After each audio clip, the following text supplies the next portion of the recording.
on my way home from work in the evening.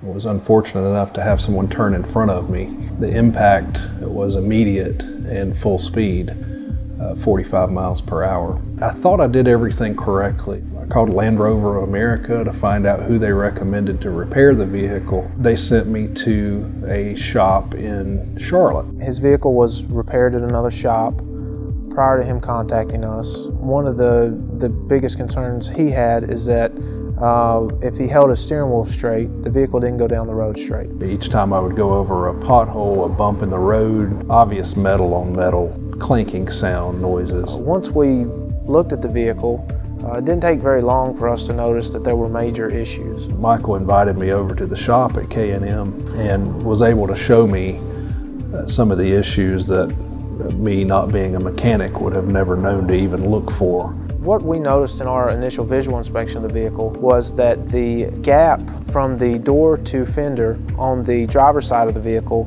was wide, much wider than what the factory tolerances are. Also, the gap on the hood to fender on the left side were much wider than what factory tolerance allows for. Typically, when you do see gap or panel misalignment, it tells you that the structural parts are bent or outside of what the factory tolerances allow for. When I first talked to my insurance adjuster that I was dealing with and the body shop, I was concerned that there might be frame damage because I knew how hard I hit the other vehicle. I asked that question repeatedly and was assured, no, there's no frame damage. On the frame of the vehicle, there were actually places where there had been tears in the frame. There had been bends and buckles in that left front and lower area of the frame. There were hammer marks in the frame. There was even an area where they had attempted to re-weld a section of the frame where the weld had broke loose during the accident. Those issues alone would have justified originally that the frame needed replacement. There's substantial rust. Over time, it's going to wear down the strength of the frame, and that's really the backbone of the vehicle. Winter driving, I go to the mountains a lot. Those problems were only going to get worse, and in the end, that was going to be my responsibility. It's probably not going to be the collision center's issue. At that point, it's going to be more money out of my pocket and more money that they saved from the get-go.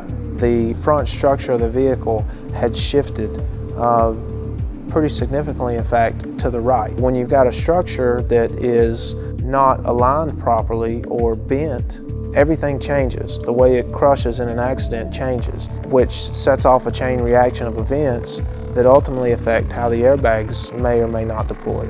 You could have a situation where the airbags deploy too soon. You have a situation where the airbags may deploy too late. The vehicle is no longer within the manufacturer's guidelines of what's acceptable, so no one knows how it's going to perform in an accident. When we place the vehicle on a lift and turn the wheel all the way to the left front tire actually contacted with the frame in that area. So that told us that the suspension had moved enough to the point where that wheel and tire had been driven back into the wheel well opening. The mounting points that the lower control arm attaches to had been pushed back and bent significantly. In these cases, every manufacturer recommends that suspension mounting points not be repaired.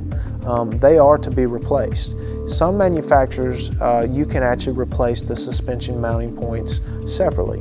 Land Rover is not one of those manufacturers. That's another area of damage to the frame that would justify on its own replacement of the frame.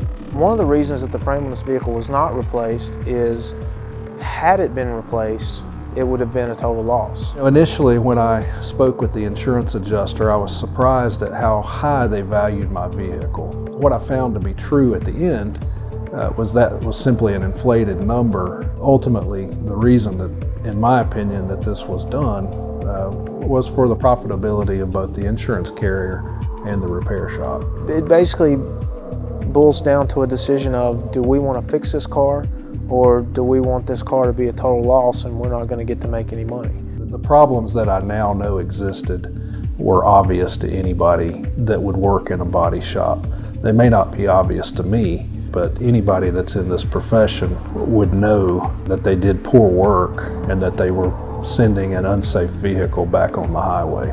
He thought his vehicle, had some issues, but ultimately that they weren't what he would have considered safety issues. It was only after our inspection that, he was made aware of these issues.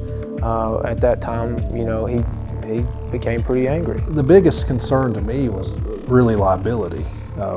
People that I work with that travel in my vehicle, family members, obviously, loved ones. It's a problem.